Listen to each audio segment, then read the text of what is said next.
So good student, in last lecture we have discussed about the two methods of agriculture practices. First one, preparation of soil, which is further followed by the two method, plugging and leveling. Got it? And we have already discussed about some basic topic of plugging and leveling, importance of loosening of soil, and the method or the instrument which is used for plugging and leveling purpose. Now, second topic we have discussed in last lecture, that is selection of seeds and sowing of seeds. Got it? Importance of sowing of seeds and method to sowing of seeds, selection of seeds. Got it? Now, we will discuss in this lecture the third method, replenishment of nutrition in the soil. We know that our seeds which are grown in the field that require a nutrition. If we will not give any nutrition to that seeds, and due to the lack of the nutrition, seed will not grow properly. Got it? So here the third point is very important for us to provide a replenishment of nutrition in the soil. यानी कि जो last crop आपने grow की थी, वो crop की harvesting के बाद उस लैंड से उस क्रॉप के द्वारा जितने भी न्यूट्रिशन गेन कर लिए गए थे, अब वो न्यूट्रिशन की उस जगह पर कमी हो चुकी है. हमें उसी लैंड पर दूसरी क्रॉप ग्रो करने के लिए पहले हमें वो जो न्यूट्रिशन की कमी हुई थी, ठीक है, उसे कंप्लीट करना है. मतलब हमें वो जो न्यूट्रिशन पिछली क्रॉप से जो जा चुका है अर्थ से, वो न्यूट्रिशन हमें सॉइल को फर्दर प्रोवाइड करना है ना. तो हम फिर से उसे वो न्यूट्रिशन प्रोवाइड करेंगे. क्यों? क्योंकि हम फिर से जो क्रॉप ग्रो कर रहे हैं उसे प्रॉपर न्यूट्रिशन मिल सके. Now the natural method to restore soil fertility. अब हमने कहा था कि जो न्यूट्रिएंट्स है जो लास्ट क्रॉप में जा चुके, लास्ट क्रॉप ने उसे एडिट कर लिया और वो क्रॉप की हार्वेस्टिंग हो चुकी है, तो वो जो न्यूट्रिशन थे जो सॉइल से निकल चुके हैं, वही न्यूट्रिशन को हमें फिर से प्रोवाइड करना है सॉइल को. तो सॉइल की फर्टिलिटी बनी रहेगी, है ना. Fertility means to capacity to grow a plant, क्योंकि फर्टिलिटी का मतलब होता है उपजाऊपन, यानी कि जिसके कारण कोई भी सॉइल प्लांट ग्रो करने के लिए एबल होती है. अगर फर्टिलिटी नहीं होगी तो वो क्या होगा? बैरन लैंड, बंजर जमीन, जहां पर कोई प्लांट ग्रो नहीं कर सकता.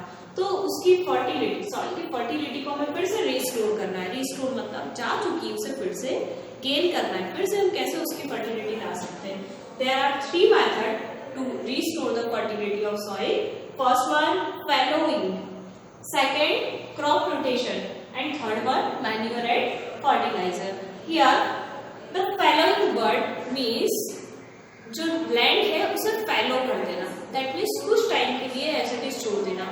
सपोज दैट आपने कोई क्रॉप ग्रो की है और उसके बाद उसे लगभग 6 मंथ एंड 1 ईयर के लिए आपने ऐसे छोड़ दिया, वहाँ पर कोई दूसरी फार्मिंग नहीं हुई है.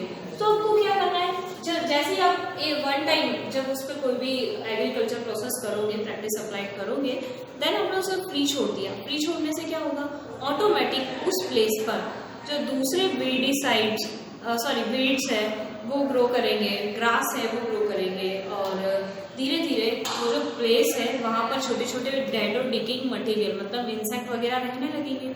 और इंसेक्ट वगैरह के रहने से क्या होगा? उनके जो डेड बॉडी होगी, जब वो मरेंगे, उनकी डेड बॉडी होगी, वो डिकम्पोज होगा और उस जगह पर डेड और डिकिंग मटेरियल के थ्रू और वेस्ट प्लांट, उनकी लीव्स, स्पॉइलेज, फ्रूट, रूट्स, इन सभी की जो डेड और डिकिंग बनने के बाद वो कहाँ चले जाएंगे? उसी अर्थ के अंदर. ठीक है. तो यानी कि कोई भी लिविंग ऑर्गेनिज्म जब मर जाता है तो उसकी जो डेड बॉडी होती है वो डिकम्पोज होकर उसी सॉइल में न्यूट्रिशन प्रोवाइड करती है. तो जब हमने उस लैंड को फैलो छोड़ दिया, मतलब 1 साल के लिए हमने उसे फ्री छोड़ दिया, ठीक है, तो ऑटोमेटिकली वो सॉइल अपना न्यूट्रिशन गेन कर लेती है with the help of other weeds, यानी कि unwanted plants and the insect and living organism. Simple. Now after 1 year, whenever you will grow the plants or new crops which you want, so it's automatically get a soil fertility and give also this fertility to the plant. ठीक है. जो crop आप grow करोगे उससे वो fertility automatic मिल जाएगी. Now second process, crop rotation. Crop rotation means rotation of crops. Rotation of crop, that means to grow crops one by one, season wise. Got it. यानी कि आपने सबसे पहले रेनी सीजन में सोयाबीन प्लांट और P plant लगाए, ठीक है। अब ये जो प्लांट है इसकी आप जब हार्वेस्टिंग करोगे तो इसके बाद फर्दर आप सोयाबीन प्लांट नहीं लगाएंगे। क्यों? क्योंकि जब वन टाइप क्रॉप ग्रो हो जाती है तो वो जो न्यूट्रिशन अर्थ से ले लेती है, उसके बाद अगर सेम टाइप की क्रॉप आप अगेन वहां पर यूज कर रहे हो, वहीं फिर से वही क्रॉप के सीड्स लगा दिए, तो क्या होगा, सेकेंड टाइम में वहां पर उतना न्यूट्रिशन नहीं मिल पाएगा। सपोज दैट सोयाबीन प्लांट को नाइट्रोजन की बहुत ज्यादा रिक्वायरमेंट होती है, तो जब उसे फर्स्ट टाइम ग्रो किया हमने रेनी सीजन में, तो हमने देखा कि नाइट्रोजन उसने अर्थ से ले लिया है, ठीक है। अब उसकी हार्वेस्टिंग हो चुकी है सितंबर अक्टूबर में। अब जैसे उसकी हार्वेस्टिंग होती है, फर्दर आप फिर से सोयाबीन प्लांट लगाएंगे, तो क्या वो सोयाबीन प्लांट जो नेक्स्ट वाला क्रॉप होगी उससे नाइट्रोजन प्रॉपर मिल पाएगा? नहीं, क्योंकि सेम प्लेस पर पहले वाली जो सोयाबीन क्रॉप थी उसने अपने न्यूट्रिशन को गेन कर लिया और वहां पर उसी टाइप के न्यूट्रिशन की कमी हो गई। So lack of nutrition, the further next same crop can't get there nutrition and they can't grow a healthy crops. Simple. So here we required crop rotation, that means rotation of crop of different time on a same field, है ना। one time we grow first soyabean or pea plant, and second next season we will grow wheat plant, barley plant, got it। so wheat and barley crops take us something 4 months, and then we will free some time, at least 2 to 3 months of that land, and again we will start to grow soyabean plant, got it। so after crop rotation, the demands of the nutrition of crop automatically fulfilled, and there is no lack of nutrition of crop। here your third topic is mixed cropping, है ना। mixed cropping, okay, write down here the third topic, mixed cropping। okay, we will study sequence wise। so mixed cropping indicate that mixing of crop, है ना, mixing of crop, that means growing of crop of more than 2 times at the same land, है ना।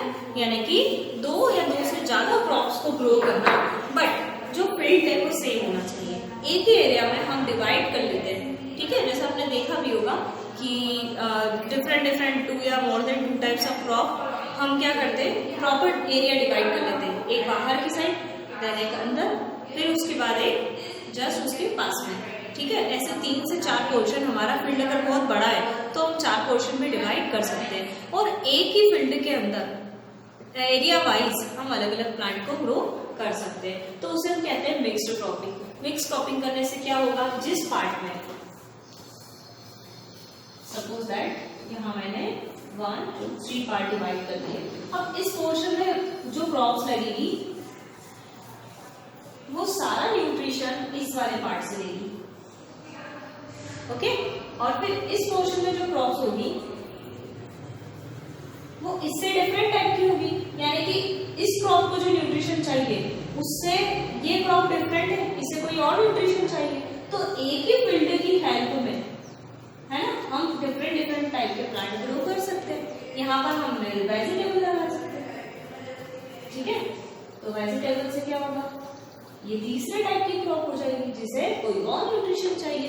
तो ऐसा करने से पूरे field में न्यूट्रिशन की जो बैलेंस है वो चलता रहता है, क्योंकि तीनों क्रॉप डिफरेंट टाइप की है और तीनों को न्यूट्रिशन डिफरेंट टाइप का चाहिए। तो इस पोर्शन से न्यूट्रिशन मिल जाएगा फर्स्ट क्रॉप को, इस पोर्शन से दूसरा वाला न्यूट्रिशन, और इस पोर्शन से तीसरे टाइप का न्यूट्रिशन मिल जाएगा, ठीक है। Nutrition that means the minerals, है ना। मिनरल्स, किसी को नाइट्रोजन ज्यादा चाहिए, किसी को फास्फोरस चाहिए, किसी को पोटेशियम चाहिए, तो इस तरह की क्रॉप्स अपने अपने रिक्वायर्ड जो न्यूट्रिशन होते हैं वो गेन कर लेती है, ठीक है। Now your next method to improving manure and fertiliser, what it, your first method is natural method to restore soil fertility, और second manure and fertiliser.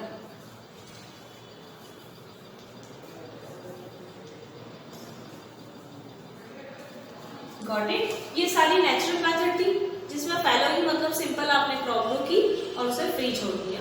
Crop rotation में आप कोई फर्दर आपकी तरफ से कोई हेल्प नहीं दे रहे हो, है ना, ये ऑटोमेटिकली रीगेन हो रही है सॉइल फर्टिलिटी, यानी कि आप सिर्फ क्या कर रहे हो, क्रॉप को रोटेट करवा रहे हो, सीजन वाइज क्रॉप ग्रो कर रहे हो। मिक्स में आप क्या कर रहे हो, सेम लैंड पर 3 डिफरेंट टाइप के मोर देन 3 क्रॉप्स आप ग्रो कर रहे हो, ठीक है। Now second method, first natural थी, सेकेंड ह्यूमन बीइंग के द्वारा जो अप्लाइड की जाती है, मैन्यूर एंड फर्टिलाइजर। ये भी क्या करेगा, जो रिप्लेनिशमेंट है ना, न्यूट्रिशन का, वो प्रोवाइड करता है।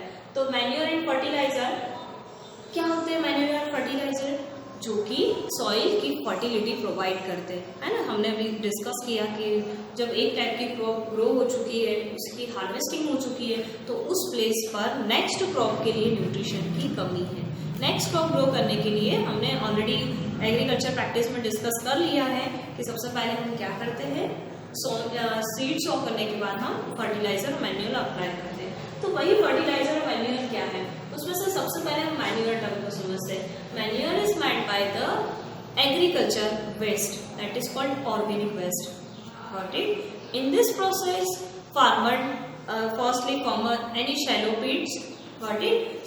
शैलो पिट मींस एक गड्ढा, उथला हुआ गड्ढा, ठीक है, और they put something organic waste like a cow dung, leaves, fruits, stems and all agriculture organic waste they keep inside the pit and just cover that pit, and after approx 20 days, है ना, these all the organic matter is decomposed by bacteria or other microorganism, got it, and these microorganisms convert the solid organic waste in the form of some gaseous compounds, and they for after decomposition of that solid waste and organic waste, it converted in the form of manure, ठीक है, that is called खाद। ठीक, आपको पता है ना कि जब आप कोई ऑर्गेनिक वेस्ट को किसी शैलो पिट के अंदर कंटेन करके कवर कर दो 15 से 20 दिन के लिए, तो आप क्या देखोगे, ऑटोमेटिकली वो जो भी ऑर्गेनिक वेस्ट होगा उसमें से एक स्मेल आती है, बहुत गंदी फाउल स्मेल आती है, जिसे हम बायोगैस भी कहते हैं, जो स्पेशली काउ डंग के ज़्यादा एक्स्ट्रा क्वांटिटी से कन्वर्ट होती है। ठीक है, तो बायोगैस का यूज़ आप फर्दर फ्यूल के फॉर्म में कर सकते हो। आपने देखा भी होगा कुछ लोग जिनके यहाँ बायोगैस प्लांट है, ठीक है, जो ये मैन्योर वगैरह बनाते हैं, वो क्या करते हैं, वो एक पाइप ले लेते हैं और एक पाइप से अपने घर में अपना गैस स्टोव चलाने के लिए कनेक्शन भी कर लेते हैं। कनेक्शन करने से क्या होता है, घर में जो सिलेंडर की ज़रूरत होती है वो ना होते हुए वो लोग बायोगैस का यूज़ कर लेते हैं, और जो बचा हुआ डिकम्पोज वेस्ट पड़ता है वो जो रहता है वो मैन्योर कहलाता है, जिसे आप अपने फील्ड में डाल सकते हो और फील्ड में डालने से सॉइल की फर्टिलिटी उसे वापस दे सकते हो। ठीक है, क्योंकि फर्टिलिटी मतलब ऑर्गेनिक वेस्ट है ना, ऑर्गेनिक कंपाउंड्स जो हमारी सॉइल से खत्म हो चुके थे। ठीक है, वही सारे मिनरल्स, वही सारे सॉल्ट्स जो हमें डेड और डिकेइंग मैटर से मिल जाएगा, और वो जो मटेरियल था जिसको हमने डिकम्पोज किया था ऑर्गेनिक वेस्ट को, वो मैन्योर के फॉर्म में हम फील्ड में वापस अप्लाई कर देंगे। तो फर्स्ट है मैन्योर एंड सेकंड है फर्टिलाइजर। फर्टिलाइजर्स क्या होते हैं, केमिकल्स होते हैं जो मार्केट में अवेलेबल होते हैं। तो मार्केट में जस्ट हमें एक सिंपल पैकेट होता है, उसे लाना है और सिंपली स्प्रेड कर देना है। तो ऐसा करने से क्या होगा, यहाँ पर एक्स्ट्रा मेहनत नहीं होती। जैसे मैन्योर को बनाने के लिए आपको वेस्ट इकट्ठा करना है, कवर करना है, कवर के बाद उसे वापस से ओपन करना है, ओपन करने के बाद उसको कैरी करना, कैरी करके फील्ड तक पहुँचाना। जबकि फर्टिलाइजर एक तरह के केमिकल्स होते हैं जो क्या करते हैं, सिंपल पैकेट के फॉर्म में आते हैं, आपको उसे जस्ट डिस्ट्रीब्यूट करना है, एक पाउडर फॉर्म होता है और डायरेक्टली देना है। और उसके अलावा मैन्योर की प्रोसेस थोड़ी सी स्लो होती है और फर्टिलाइजर मार्केट में तैयार मिलते हैं, इसके लिए हमें थोड़ा वेट करना पड़ता है। तो इसीलिए ये दोनों का यूज़ हम करते हैं, बट अभी रिसेंट में डायरेक्टली हम फर्टिलाइजर का यूज़ करते हैं। मैन्योर का यूज़ बहुत ही कम हो चुका है ना। बट अगर हम देखा जाए तो एडवांटेजेस जो होते हैं वो मैन्योर के ज़्यादा होते हैं। ठीक है, so your book contain some advantages of manure, है ना। अब मैन्योर का पहला एडवांटेज क्या होगा, वाटर होल्डिंग कैपेसिटी बहुत अच्छी होती है। ठीक है, यानी कि ये जो मैन्योर जब हम अप्लाई करते हैं ना फील्ड में, तो इसकी जो वाटर होल्डिंग है, जब हम उसका इरिगेशन करेंगे क्रॉप का, तो जब वाटर ज़्यादा से ज़्यादा गेन करना होगा तो ये वाटर को होल्ड करके रखता है। Second, soil porous which make exchange of gases. इसको डालने से क्या होता है, सॉइल जो होती है वो पोरस हो जाती है, सॉफ्ट हो जाती है, छोटे छोटे होल, पोरस का मतलब होता है जैसे स्पॉन्ज होता है ना, छोटे छोटे होल्स होते हैं, वैसे ही ये पोरस बन जाती है, जिसके कारण अंदर गैसेस का एक्सचेंज हो सकता है। जैसे रूट को कोई गैस चाहिए एनवायरमेंट से, तो वो ब्रीदिंग कर सकती है ना। रूट एनवायरमेंट से भी अपनी जो रिक्वायर्ड गैसेस होती है, जो उसे चाहिए ऐसे न्यूट्रिएंट्स, वो गेन कर लेती है। तो गेन करने के लिए उसे रास्ता चाहिए, यानी छोटे छोटे होल्स होने के कारण उसे रास्ता बहुत आसानी से मिल जाता है। थर्ड है increase the number of soil friendly microbes. अब देखो, अगर आप मैन्यूर डाल रहे हो दैट मीन्स क्या है, कहीं से ये एक डिकम्पोज मटेरियल है जो कि किससे मिलकर बना है, किसी न किसी ऑर्गेनिक वेस्ट से। और जब आप कोई ऑर्गेनिक वेस्ट ऐड करोगे तो उसके अंदर छोटे छोटे माइक्रोब्स तो होंगे ही। ऐसा करने से माइक्रोब्स की ग्रोथ बढ़ती है और वो ये माइक्रोब्स सॉइल की फर्टिलिटी को बढ़ाने में हेल्प करते हैं। ठीक है, तो इससे हमें एक और फायदा क्या है, सॉइल फ्रेंडली जो माइक्रोब्स होते हैं जो सॉइल के लिए ज़रूरी है, सॉइल को फर्टिलिटी प्रोवाइड करने के लिए ज़रूरी है, वो हमें इससे मिलते हैं। नेक्स्ट है improve the texture of soil. Soil की क्वालिटी अच्छी होती है। जब आप मैन्यूर ऐड करते हो ना तो सॉइल में सॉफ्टनेस आती है, सॉइल की फर्टिलिटी बढ़ती है, उसकी क्वालिटी अच्छी हो जाती है।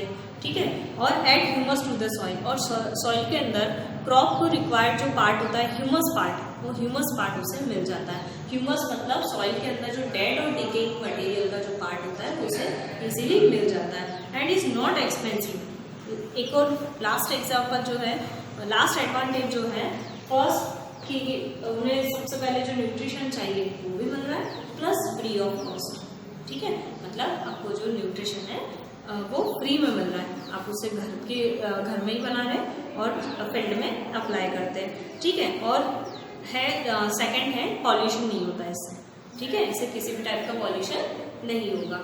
Now disadvantages of using fertiliser.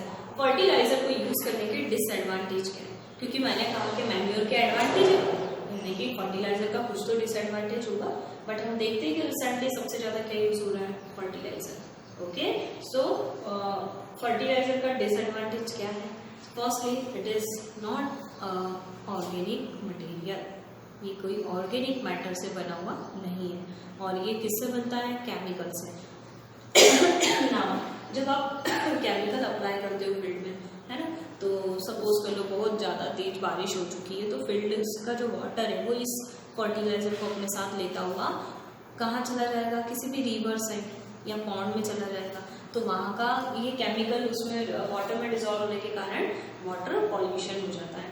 Second thing, axis quantity में फर्टिलाइजर का आप यूज करते हो तो उससे सॉइल की क्वालिटी खराब होती है, सॉइल की सॉफ्टनेस चली जाती है। ठीक है, आपको न्यूट्रिशन तो मिल रहा है आपकी क्रॉप को, है ना, लेकिन उससे सॉइल की क्वालिटी फाइनली खराब ही होती है, इसका रिजल्ट अच्छा नहीं है। ठीक है, थर्ड क्या हो सकता है कि जब ये फर्टिलाइजर वाटर के साथ फ्लो करके कहाँ चले जाते हैं, किसी भी वाटर बॉडी में, पॉन्ड में, लेक में, तो आपने देखा होगा कि वहाँ पर ये वाटर सरफेस पर फर्टिलाइजर रहते हैं। तो वहाँ पर ऐसे प्लांट जो वाटर के अंदर बहुत अच्छे से गेन कर लेते हैं, है ना, न्यूट्रिएंट्स गेन करके ग्रोथ करते हैं। फॉर एग्जांपल एल्गी, है ना, आपने एल्गी सुना होगा ना, ऐसा प्लांट वो होता है,